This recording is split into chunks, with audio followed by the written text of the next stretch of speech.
Your kind always tries to steal from us. The accusation sliced through Hamilton Federal's marble hall. Rebecca Sullivan snatched the $75,000 check from Eleanor Mitchell's weathered hands, hands that had taught thousands, hands that now trembled with her daughter's cancer diagnosis. The tearing echoed like a gunshot. Once, twice, 8 pieces drifted to the floor. "Fraud in progress!" Rebecca screamed. "Security, now!" Phones erupted. Live streams blazed. 10K viewers, 100K, viral in seconds. Eleanor didn't move. Her late husband's watch ticked against the silence. The same watch he'd worn when this bank denied him 35 years ago. "Your kind belongs at the check-cashing place down the street." Brad Thompson materialized, reeking of cologne and condescension. Eleanor's fingers found her phone. One text. "They did it again, son." The security footage wouldn't just capture assault. It would capture the moment before Hamilton Federal's CEO discovered what they'd done to his mother. The timestamp that would destroy careers. Eleanor Mitchell's morning had begun like any other in her modest Baltimore home, sunlight filtering through lace curtains onto a kitchen table covered in medical bills. The coffee percolated steadily as she arranged the papers into neat piles. Oncology consultations, chemotherapy schedules, insurance denials. Each document represented another battle in her daughter Angela's war against breast cancer. The photo on the mantel caught her eye. Her son Marcus in an expensive suit at some corporate event, his smile confident, but eyes carrying that same wariness she'd taught him. "Always document everything," she whispered to the photo, touching the frame gently. "Your father learned that the hard way." But the man in the photo was already making plans. In the drawer beneath lay a yellowed complaint form from 1987, racial discrimination at Hamilton Federal Bank. Her husband James had filed it after being denied a business loan despite perfect credit. Nothing had come of it then. The complaint would matter in 3 hours, though Eleanor didn't know it yet. The phone rang. Angela's voice, tired but trying to sound strong. "Mom, you don't have to do this. We'll find another way." "Baby, that treatment starts next week. Insurance denied the claim again." Eleanor kept her voice steady. "Your father's retirement account is just sitting there. $75,000 will cover everything." "But it's all you have left of Dad. He'd want his grandbabies to have their mother." Eleanor touched his watch on her wrist, drawing strength from its weight. "I have an appointment at Hamilton Federal at 3. Someone else picked up the extension silently. After hanging up, Eleanor dressed carefully. Navy blue dress, the color of authority. Pearl earrings, low heels. The outfit of someone who belonged in marble banking halls. She'd learned long ago that armor came in many forms. She placed the account documents in her leather folder, a gift from Marcus last Christmas. The folder smelled of expensive leather and promise. Her phone buzzed. A text from Marcus. "Heard you're going to the bank today. Call if you need anything." She smiled, not knowing his secretary had already cleared his afternoon. The drive to Hamilton Federal took 20 minutes. The building rose like a monument to old money, limestone and glass, brass fixtures, the kind of place that whispered tradition and exclusivity. Eleanor had been here once before, 35 years ago, sitting beside James as they were denied that loan. Different decade, same marble, same message. The security system logged her entry twice, once at the door, once at the teller area. 3 employees noticed her name on the appointment screen. Rebecca Sullivan, reviewing her morning fraud alerts, saw Eleanor Mitchell scheduled for a large withdrawal. Her supervisor, Brad Thompson, had just reminded her about the quarterly bonus tied to fraud prevention. Rebecca's mortgage was overdue. Her daughter needed braces. Her ex-husband had stopped sending child support. "High-value withdrawal coming in," Brad messaged Rebecca via the internal system. "You know what to do. Document everything." Rebecca glanced at the photo of her kids on her desk, then at her fraud prevention metrics. She was 2 catches away from her bonus. The algorithm had flagged several accounts that morning, all belonging to elderly customers, particularly those with ethnic names. It was just pattern recognition. She told herself. Statistics, not prejudice. Eleanor approached the teller window, her footsteps steady on the marble. She didn't notice how Rebecca's expression shifted upon seeing her, the slight narrowing of eyes, the unconscious straightening of shoulders, the hand moving toward the security button. "Good afternoon," Eleanor said, placing her documents on the counter. "I have an appointment for a withdrawal." Rebecca's quota deadline was in 2 hours. The other customers continued their business, unaware they were about to witness history. Jaden Williams, a young entrepreneur, was depositing his first big check from a client, live streaming his day in the life for his followers. Mrs. Hampton Wells, socialite and Harvard alumni board member, was arranging a wire transfer. Tony Chen counted the day's deposits from his restaurant. They would all remember this moment differently. But they would all remember it. The security camera above captured everything in silent testimony. In 90 minutes, its footage would be evidence. But right now, it was just another Tuesday at Hamilton Federal Bank. 3 employees recognized her name immediately. Rebecca Sullivan's fingers drummed against the marble counter as she examined Eleanor's identification with theatrical scrutiny. The Connecticut driver's license was perfectly valid. The second form of ID, a passport, lay untouched.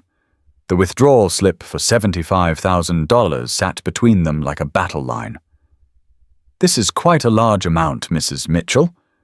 Rebecca's tone carried that particular inflection reserved for suspected criminals. She held the license up to the light unnecessarily, angling it back and forth. "I'll need to verify some information." Eleanor maintained her composure, though her husband's watch felt heavier on her wrist. "Of course. I called ahead. Everything should be in order. People call ahead all the time." Rebecca's supervisor, Brad Thompson, watched from his corner office, giving her an encouraging nod. "That doesn't mean the funds are legitimate. You understand, we have to protect our customers from fraud." The words hung in the air. Several customers glanced over. "I am your customer," Eleanor said quietly. "For 35 years. Rebecca typed slowly, deliberately, making Eleanor wait. Each keystroke was performed with unnecessary force. "I show an Eleanor Mitchell on file, yes, but this account, people like you don't typically have accounts of this size." The phrase landed like a slap. Mrs. Hampton Wells, waiting at the next window, turned sharply. Tony Chen stopped counting bills. "People like me." Eleanor's voice remained steady, though her hands tightened on her purse. "I'd like you to explain exactly what you mean by that." "You know what I mean." Rebecca leaned back, arms crossed. "We see this all the time. Elderly people, especially from certain neighborhoods, suddenly trying to withdraw large amounts. It's usually a scam. Someone's taking advantage of you." Her supervisor watched from his corner office. Jaden Williams had been live streaming his banking experience, but now his camera turned toward the confrontation. "You all seeing this?" he whispered to his phone. His followers began flooding the comments. Eleanor placed her second form of ID on the counter. "Here's my passport, my account statements, a letter from my financial advisor. What else do you need?" "These can all be forged." Rebecca didn't even look at them. "I've been doing this for 15 years, Mom. I know fraud when I see it. My kids depend on me to protect this bank's assets." "Your kids depend on you to do your job properly," Eleanor responded, "which includes serving all customers with respect." Rebecca's face flushed. She grabbed the desk phone. "I'm calling security." Eleanor's calmness unsettled everyone. Carl Morrison, the security guard, approached reluctantly. He'd known Eleanor since she taught his nephew at Jefferson High. His hand never touched his radio. Something about this felt wrong, but Brad Thompson was gesturing urgently from his office. "Is there a problem here?" Carl asked, positioning himself diplomatically between both women. "This woman is attempting to withdraw funds that I don't believe are hers," Rebecca announced loudly enough for the growing crowd to hear. "She's probably being scammed, or she's the scammer." A customer recognized Eleanor from church. "That's Mrs. Mitchell," the woman called out. "She taught at Jefferson for 30 years. What are you doing to her?" Rebecca's desperation spiked. Her bonus, her mortgage, her children's stability, it all hinged on her fraud prevention metrics. She grabbed Eleanor's check with both hands. "I'm protecting the real Eleanor Mitchell from theft," she declared. "This is obviously fraudulent." The sound of tearing paper silenced the entire bank. Rebecca ripped the $75,000 check in half, then quarters, then eighths. Each tear was deliberate, vicious. The pieces floated to the marble floor like snow. Jaden's livestream captured every second. The viewer count hit 10,000 and climbing. "Are you seriously doing this right now?" Mrs. Hampton Wells stepped forward, her voice carrying the authority of old money and social position. "She showed you 3 forms of identification." "I'm doing my job." Rebecca's voice cracked. "My supervisor supports this decision, don't we, Brad?" Brad Thompson emerged from his office, cologne preceding him like a toxic cloud. His wedding ring was at the pawn shop, but his arrogance remained intact. "Mrs. Mitchell, while I understand you're upset, our tellers are trained to identify potential fraud. Perhaps you'd be more comfortable at a smaller institution."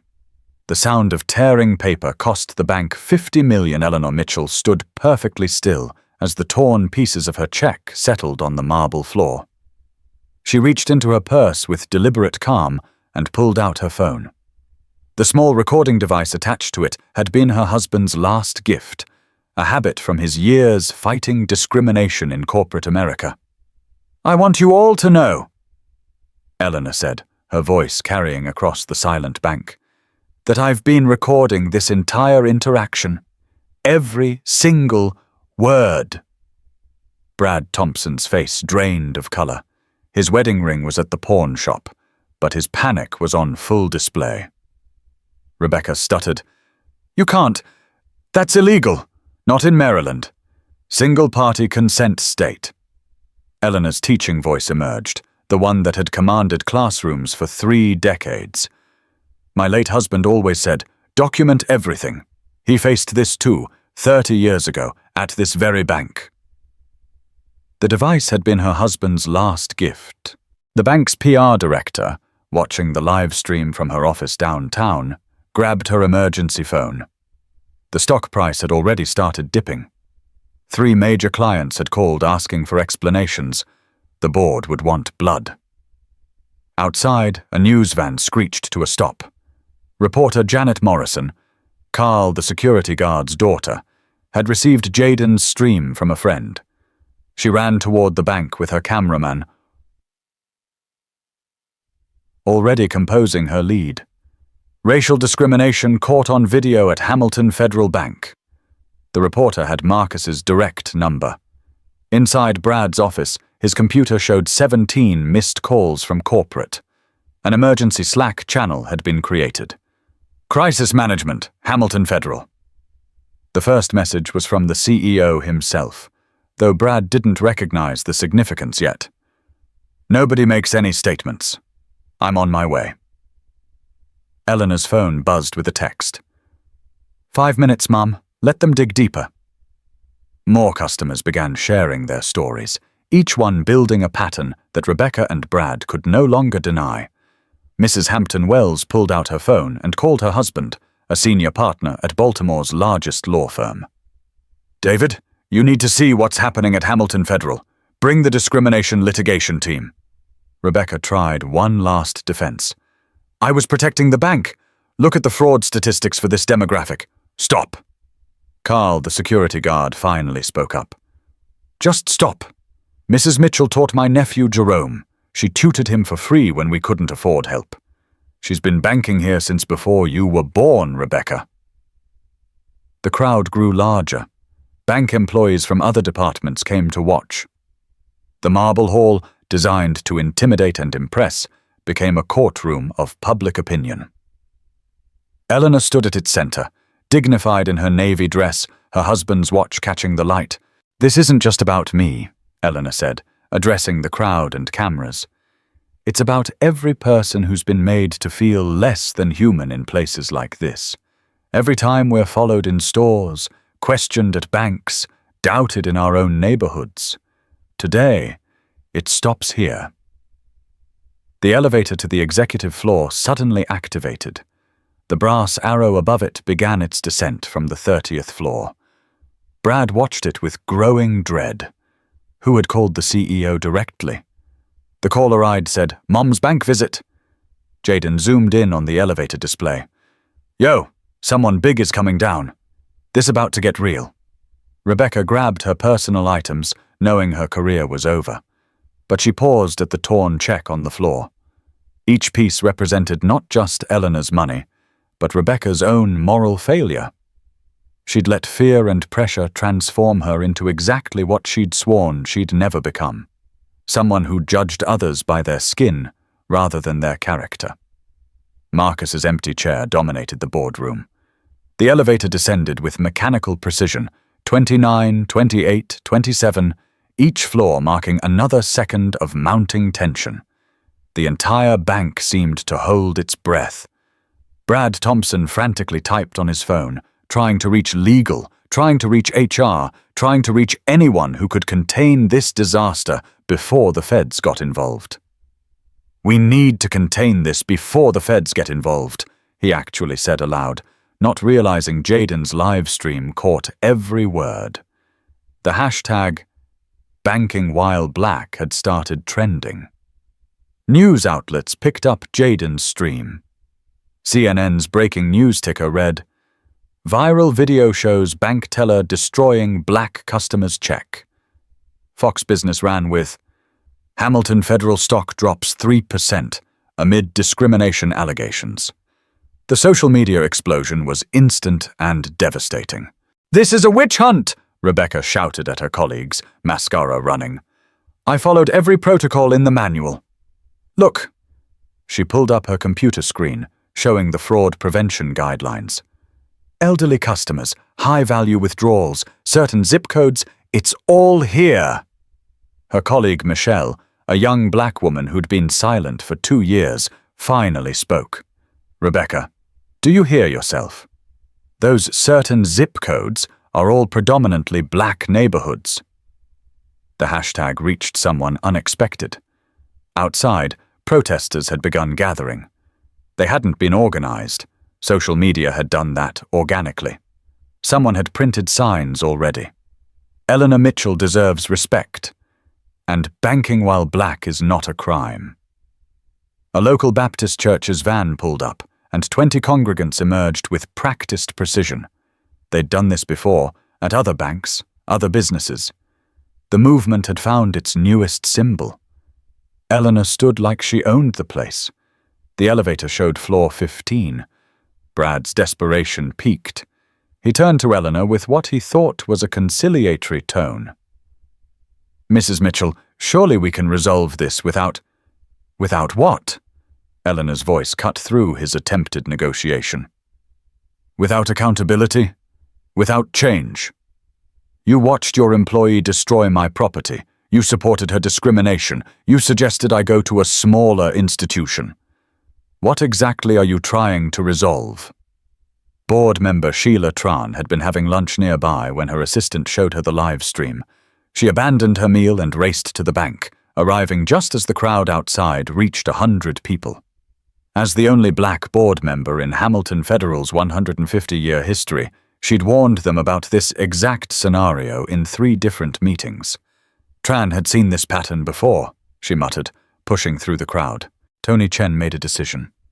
He walked to the teller window next to Rebecca's and announced loudly, "I'm closing my business accounts, all of them. Hamilton Federal has had my restaurant's money for 10 years, not anymore." "I'm closing my accounts too." said the elderly man who'd shared his story earlier. 40 years of banking here. Done. Mrs. Hampton Wells added her voice. The Hampton Wells Foundation will be moving its $12 million endowment elsewhere, immediately. Their closures would inspire thousands.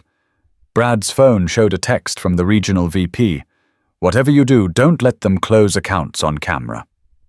Too late. Jaden was capturing everything, providing commentary like a sports broadcaster. 3 major account closures in real time, folks. This bank is bleeding money live on stream.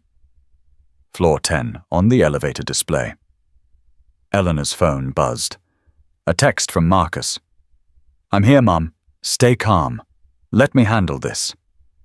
His secretary had already cleared his afternoon. The crowd inside the bank had grown to 50 people. Employees from other floors came to witness what everyone sensed was a historic moment. The marble hall, with its vaulted ceilings and brass fixtures, had become an amphitheater of accountability. Rebecca made one last desperate attempt. You don't understand the pressure we're under. My ex-husband stopped child support. My daughter needs braces. I'm about to lose my house. The fraud bonus was my only chance to... So you chose to destroy my chance to save my daughter's life. Eleanor's response was quiet, but devastating. You chose your bonus over my humanity? The elevator held their fate. Floor 5. Carl, the security guard's radio, crackled. His supervisor was asking for a status update. Stand by, Carl responded, then did something unprecedented. He removed his security badge and placed it on the counter. I've worked security here for 8 years. I've seen this happen too many times. I'm done being complicit. Carl's courage inspired hundreds. Brad Thompson's attempts at damage control grew more frantic. He tried to usher Eleanor into his office, away from cameras. She didn't move. He tried to disperse the crowd, citing banking regulations. Nobody listened. His authority, built on institutional power rather than respect, crumbled publicly. Floor 3. Protesters outside began chanting, "Eleanor! Eleanor!" Someone had made a banner in the 15 minutes since the story broke. Local politicians, always alert to viral moments, began arriving. The state senator who chaired the banking committee stepped out of her car, her aide briefing her rapidly on the situation. "This is exactly why we need change," one protester shouted. "How many Eleanors never get justice?" Inside, Rebecca stood frozen as her entire world-view shattered. The manual she'd followed, the training she'd received, the metrics she'd chased, all of it had been designed to discriminate. She'd been a tool of systemic racism, incentivized by bonuses and driven by personal desperation. Her children's photos seemed to judge her from the desk. Floor 2. The entire crowd turned toward the elevator. Even Jaden stopped talking, holding his phone steady. "No one expected the CEO," he would later tell reporters. The elevator doors began to open with a soft mechanical hum. Brad's coffee mug slipped from his hand, shattering on the marble floor.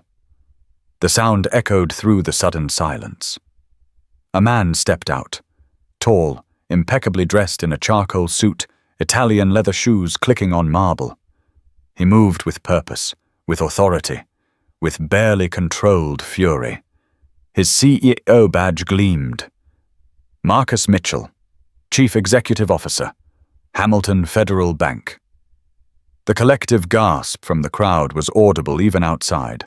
Marcus Mitchell stood in the marble hall of his bank, his eyes taking in the scene.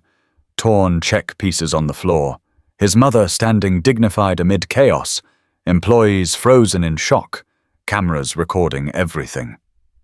The CEO badge on his chest caught the afternoon light streaming through the tall windows. 3 years he'd held this position. 3 years of fighting institutional racism from the inside, and still, this had happened to his own mother. "My God, that's Marcus Mitchell!" Mrs. Hampton Wells gasped. "I was at his Harvard graduation." Marcus had been watching everything. Rebecca Sullivan's legs nearly gave out. The face she'd seen in corporate newsletters, in annual reports, in the portrait hanging in the executive conference room. That face belonged to the son of the woman she'd just humiliated. Her career didn't just end in that moment. It evaporated. The photos of her children on her desk seemed to mock her desperation-driven choices. Marcus walked directly to his mother, his Italian leather shoes crunching on the torn check pieces. He embraced her, and for a moment, his CEO armor cracked. "I'm sorry, Mom. I'm so sorry this happened in my house." Eleanor held him briefly, then pulled back with the same strength that had carried her through 30 years of teaching in underfunded schools. "Don't apologize. Act." Their embrace would become iconic, a photo that would run in newspapers nationwide, symbolizing both the intimacy of discrimination's pain and the power of vindication. Marcus turned to face the crowd, his voice carrying the authority of his position and the barely controlled rage of a son. "I'm Marcus Mitchell. I've been CEO of Hamilton Federal for 3 years. This is my mother, Eleanor Mitchell. She taught me everything about dignity, about perseverance, about standing tall when the world tries to make you small." Rebecca's career ended in that moment. He pulled out his phone, swiping to an app that showed the bank's security feeds. "I've been watching since this started. Since the moment Ms. Sullivan here accused my mother of fraud. Since Mr. Thompson suggested she'd be more comfortable at a smaller institution." Brad Thompson looked like he might vomit. His desperation to save his pension, to maintain his facade of authority, despite his crumbling personal life, all of it was meaningless now. "But this isn't about me being her son," Marcus continued, his voice steady but charged with purpose. "Because Eleanor Mitchell shouldn't need a CEO son to be treated with respect. She shouldn't need connections or power or viral videos to receive basic human dignity at a bank where she's been a customer for 35 years. The damage was already viral. Carl Morrison, the security guard who'd removed his badge, whispered loud enough for nearby cameras to catch. "I tried to warn them, Mr. Mitchell. I knew something wasn't right. Your mother taught my nephew, Jerome. She deserves better than this." Marcus reached into his briefcase and pulled out a folder. Thick, documented, damning. "This morning, our internal systems flagged something interesting. At 2:44 p.m., 3 minutes before my mother arrived, Ms. Sullivan accessed our high-risk profiles database. She searched for the name Mitchell. She was looking for a reason to deny service before my mother even walked through the door." The files proved everything. He held up his phone, showing a Slack message on the screen. "Mr. Thompson here sent Ms. Sullivan a message. Elderly black woman incoming. You know the drill? Document everything for fraud prevention." The crowd's collective understanding was palpable. This wasn't an isolated incident. It was systematic, premeditated, incentivized. The protesters outside pressed against the windows, watching the drama unfold. Someone started a Facebook Live from a different angle. The story was everywhere, inescapable, undeniable. "I've been watching from the beginning," Marcus revealed. "I wanted to see how far this would go. I wanted documented proof of what I've suspected, that despite my position, despite our supposed policies, Hamilton Federal still harbors and rewards discrimination." Board member Sheila Tran stepped forward from the crowd. "Marcus, the board needs to convene immediately. This is exactly what I warned about in our last 3 diversity meetings." Marcus interrupted. "This is what happens when we treat bias training as a checkbox instead of a transformation." Rebecca found her voice, weak and desperate. I didn't. Your last name. I didn't know." "That's exactly the problem, Ms. Sullivan. You didn't need to know who she was to treat her with respect. You didn't need to know she raised a CEO to acknowledge her humanity." The crowd would remember this moment, the way power shifted in real time, the way institutional authority transferred from the perpetrators to the victim, the way a son's love for his mother became a catalyst for systemic change. Marcus pulled out his phone and said 5 words that changed everything. "Convene all staff, right now." The main banking hall transformed into an amphitheater of accountability. Within 10 minutes, 300 employees had assembled: tellers, loan officers, executives, maintenance staff. They lined the marble balconies of the upper floors, packed the main floor, pressed against the glass walls. Marcus had invoked an emergency assembly protocol that hadn't been used in the bank's 150-year history. Every employee would be judged today. "I want everyone to see this," Marcus announced, his voice carrying through the PA system he'd activated from his phone. "I want you to look at the torn pieces of check on this floor. $75,000, destroyed not by accident, but by prejudice, by a system we've all participated in, actively or through silence." Rebecca Sullivan stood isolated near her teller station, her colleagues having unconsciously stepped away from her. Brad Thompson tried to edge toward the exit, but found it blocked by employees who'd heard about his role in the incident. The live streams continued. Jaden's had hit 1 million views, and dozens of others had started their own broadcasts. Marcus's words would change banking. "Ms. Sullivan," Marcus addressed her directly, his tone professional but ice-cold. "You cited fraud statistics. Would you share with everyone what demographics those statistics target?" Rebecca's mouth opened and closed soundlessly. Her desperation to save her job, to pay her mortgage, to provide for her children, all of it had led her to become the very thing she'd once promised herself she'd never be. "I'll tell them," Marcus continued. "Zip codes 205, 2 all predominantly black neighborhoods, age ranges over 60, withdrawal amounts over $10,000. The algorithm doesn't say deny black customers, but it doesn't have to. The bias is built into the data." The evidence was undeniable. Eleanor stepped forward, and the crowd parted for her. She stood beside her son, but spoke with her own authority. The teacher who'd shaped thousands of lives, the widow who'd carried on despite loss, the mother who'd sacrificed everything for her children. "I don't want revenge," Eleanor said, her voice carrying the weight of dignity hard-won. "I want reform. No one should endure humiliation for the crime of existing while black. No one should have their humanity questioned because of the neighborhood they live in or the color of their skin." Eleanor's grace stunned everyone. Board member Stevens, an old guard executive who'd resisted every diversity initiative, tried to assert control. "Mr. Mitchell, your personal involvement here creates liability issues we can't ignore. The board will need to review. The board can review this." Marcus interrupted, pulling up his phone to show a real-time stock ticker. "We've lost $60 million in market value in the past hour. 3 major clients have already withdrawn their funds. The Maryland Banking Commission has announced an emergency investigation.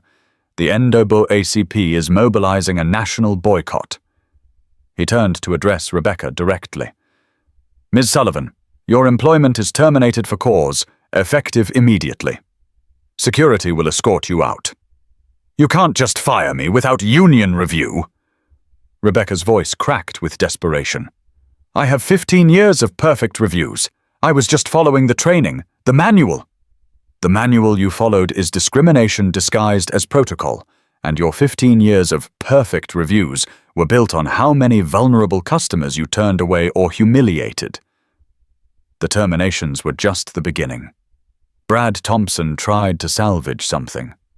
"I've been with this bank for 20 years. One mistake shouldn't—" "One mistake?" Marcus pulled up his phone again, showing internal communications.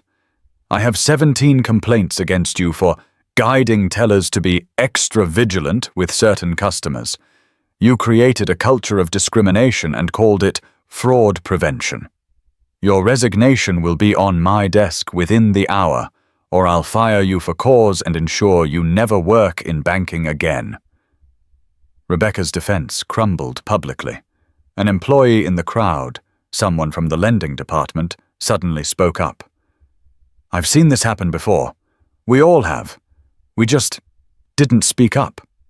The Johnsons were denied a mortgage last month despite perfect credit. The Washingtons were charged higher rates. It's everywhere. More voices joined in. The dam of silence broke. Stories poured out.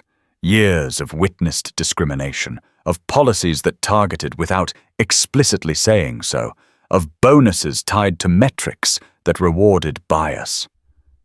Marcus raised his hand for silence. Today, it ends. Every policy, every algorithm, every training manual will be reviewed. Every employee will undergo not just bias training, but a complete reconceptualization of what banking means in a diverse society. Outside, the crowd erupted in vindication. The protesters' chants of "Justice for Eleanor" mixed with "Change the system." News crews pushed closer, politicians gave impromptu speeches, and social media exploded with support and calls for industry-wide reform. Eleanor spoke once more, addressing not just the employees, but the cameras, the viewers, the nation watching. This moment isn't about one bank or one incident. It's about every institution that serves our communities. It's about choosing to see each other's humanity over our differences. It's about making dignity non-negotiable. The celebration was premature. Marcus wasn't done. "But terminating 2 employees isn't systemic change," Marcus announced, his voice cutting through the momentary relief. "What happened today is a symptom of a diseased system, and we're going to cure it completely." But Marcus wasn't done. He had one more announcement that would shake the industry. Marcus Mitchell stood at the center of his bank's marble hall, 300 employees watching, cameras broadcasting to millions. The torn check pieces still lay scattered on the floor, evidence of what was about to become a watershed moment in American banking. "Effective immediately," Marcus announced, his voice resonating with conviction. "Hamilton Federal implements the Eleanor Mitchell Protocols, comprehensive reform that will revolutionize how we serve every customer." The reforms would reshape everything. He pulled up a presentation on his phone, mirroring it to the bank's digital displays. The first slide showed a photograph of the torn check. The second showed his mother standing dignified amid chaos. The third showed a new future. First, mandatory bias intervention training designed by the Southern Poverty Law Center, not some corporate checkbox exercise. Every employee, from janitors to board members, will complete 40 hours of intensive training. No exceptions. A regional VP in the crowd protested. "These reforms will cost us millions in implementation alone. The board won't approve." "The board already has," Marcus responded, showing his phone with unanimous written consent from board members, obtained in the past 20 minutes. "The cost of discrimination is bankruptcy, moral and financial. We're hemorrhaging money as we speak. This isn't charity, it's survival." Eleanor's new role shocked the industry.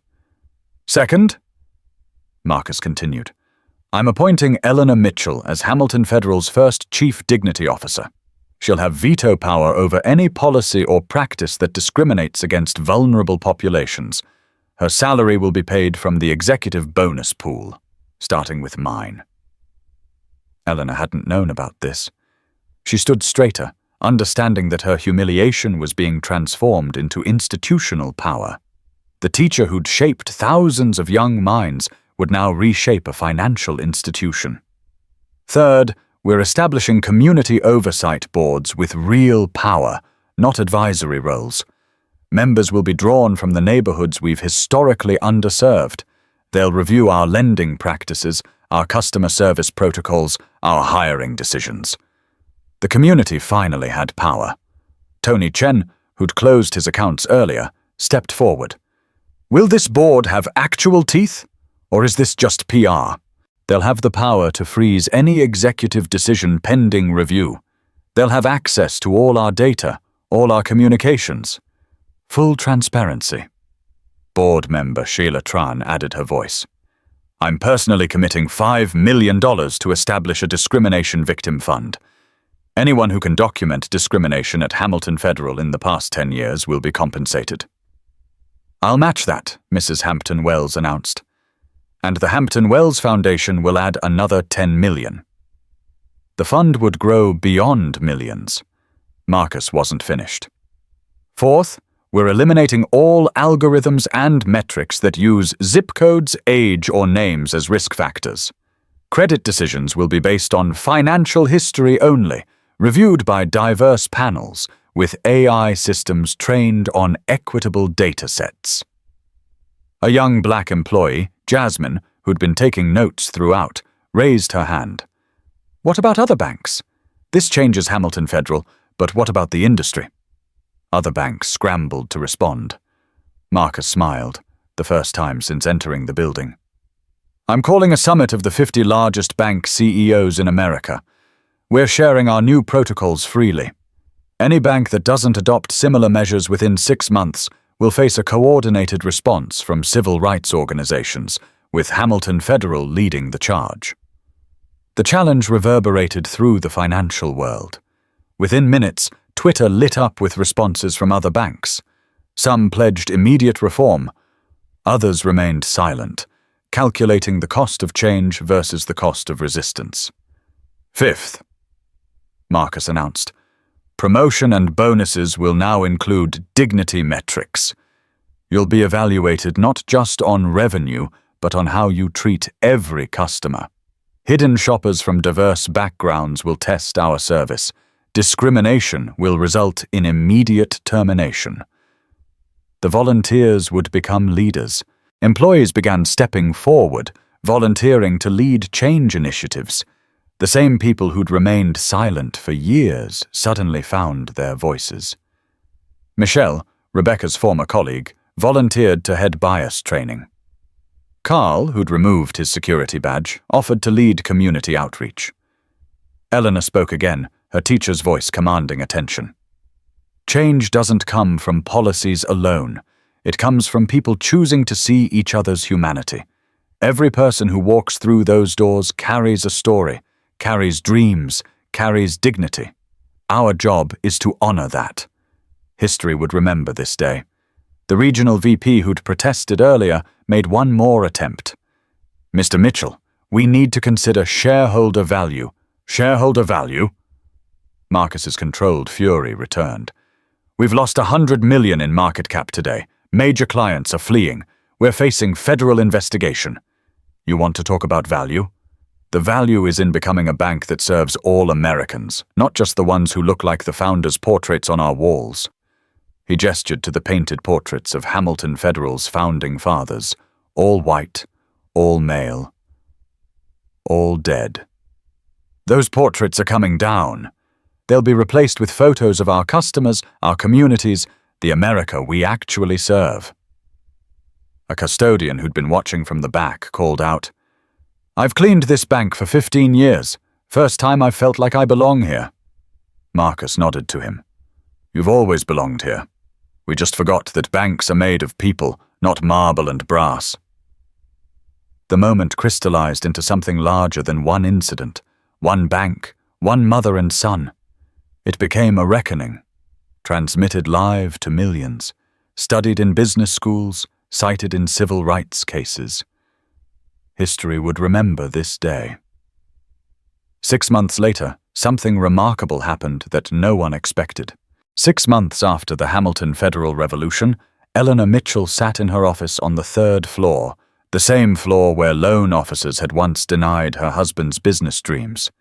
The walls now displayed photos from Jefferson High, her students at graduation, the debate team she'd coached to nationals, the reading garden she'd created from an abandoned lot. The space smelled of fresh coffee and the lavender plant Jasmine had given her. For peace in battle, the young woman had said. Jasmine would transform the industry. The promotion ceremony that morning had been small but significant. Jasmine Williams, no relation to Jaden the live streamer, stood before the executive team as Marcus announced her appointment as Vice President of Equitable Banking Initiatives. At 28, she was the youngest VP in Hamilton Federal's history, and the first to rise from teller to executive in under 3 years. Mrs. Mitchell taught me that dignity isn't given. It's recognized, Jasmine said, her voice steady despite the magnitude of the moment. We just needed to open our eyes. She helped me see that banking isn't about protecting money from people. It's about connecting money to dreams. Carl's courage inspired hundreds. Carl Morrison had returned to Hamilton Federal, but not as a security guard. He now led the Community Ambassador program, teaching employees about the neighborhoods they served. His tour that afternoon included the corner store where Mrs. Chen had started her empire with a $500 loan, the church where financial literacy classes now used Hamilton Federal's new transparent fee structures as positive examples. I knew it was wrong, Carl told the group of new hires. After 30 years, I finally found my voice. Thank you, Mrs. Mitchell. But more than that, thank you for showing us we all had voices. We just needed permission to use them. Eleanor's impact was just beginning. In the break room, conversations had changed. Where once employees had whispered about customers' appearances or questioned withdrawal amounts, they now shared success stories. Malcolm from lending had helped the Gonzalez family buy their first home with the new equitable rates. Sarah from customer service had connected an elderly veteran with benefits he hadn't known existed. Every person who walks through those doors carries a story, Eleanor reminded them during the weekly dignity rounds she conducted. Our job is to honor it. Mr. Patterson isn't just account number 5847293. He's a man who worked 3 jobs to put his kids through college. Ms. Liu isn't a risk profile. She's building a bakery that will employ 15 people. Customer stories went nationwide. The Washington Post ran a series. After the Tears, How One Torn Check Reformed American Banking. The stories poured in. A black farmer in Georgia finally got the loan to save his family's land. An immigrant family in Texas opened their first account without being asked for papers they didn't need. An elderly woman in Oregon received an apology and restitution for discrimination she'd faced a decade ago. Eleanor's daughter, Angela, sat in the sunny chemotherapy suite at Johns Hopkins, her treatment fully funded, reading these stories aloud to other patients. My mama did that, she'd say with quiet pride. She stood up, and everything changed. Recovery came from unexpected sources. The most surprising story came from Rebecca Sullivan. She'd sent a letter to Eleanor through the bank's lawyers. Handwritten, 6 pages, tear-stained. She was working at a food bank now, serving the very communities she'd once viewed through the lens of suspicious statistics. I spent 15 years thinking I was protecting the bank, Rebecca wrote. I was just protecting my prejudice. My children ask why I lost my job, and I tell them the truth. I forgot that every person deserves respect. Mrs. Mitchell, you could have destroyed me. Instead, your dignity in that moment destroyed something worse, my blindness to my own bias. Former manager Brad had also written, his resignation letter public and unflinching. I failed as a leader. I saw discrimination and called it protocol. I prioritized my pension over people's dignity. I'm in therapy now, learning how fear of my own failures made me cruel to others. Their moment would inspire millions. Marcus and Eleanor stood in the memorial garden behind the bank, a space created where the executive parking lot had been. The plaque read, James Mitchell Memorial Garden, where dreams take root. They planted a cherry tree together, its roots reaching deep into Baltimore soil. Dad would be proud, Marcus said quietly. He always was, Eleanor replied, touching the watch she still wore daily. He just wanted the world to see what he saw. That dignity isn't negotiable. It's fundamental. the celebration revealed something more. The evening celebration wasn't grand, just employees and community members sharing food from local restaurants the bank now supported. But something had shifted. The marble didn't feel cold anymore. The brass fixtures didn't intimidate. Hamilton Federal had become what banks should be, a place where communities build futures.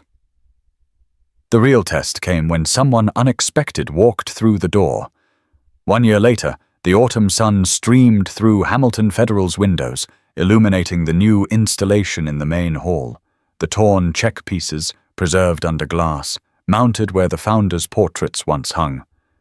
The plaque beneath read simply, "The check that changed everything, October 15th, 2024. The plaque would stand forever.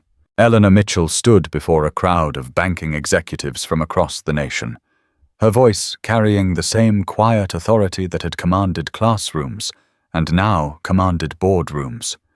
She wore her husband's watch, now scratched from daily wear, but still keeping perfect time.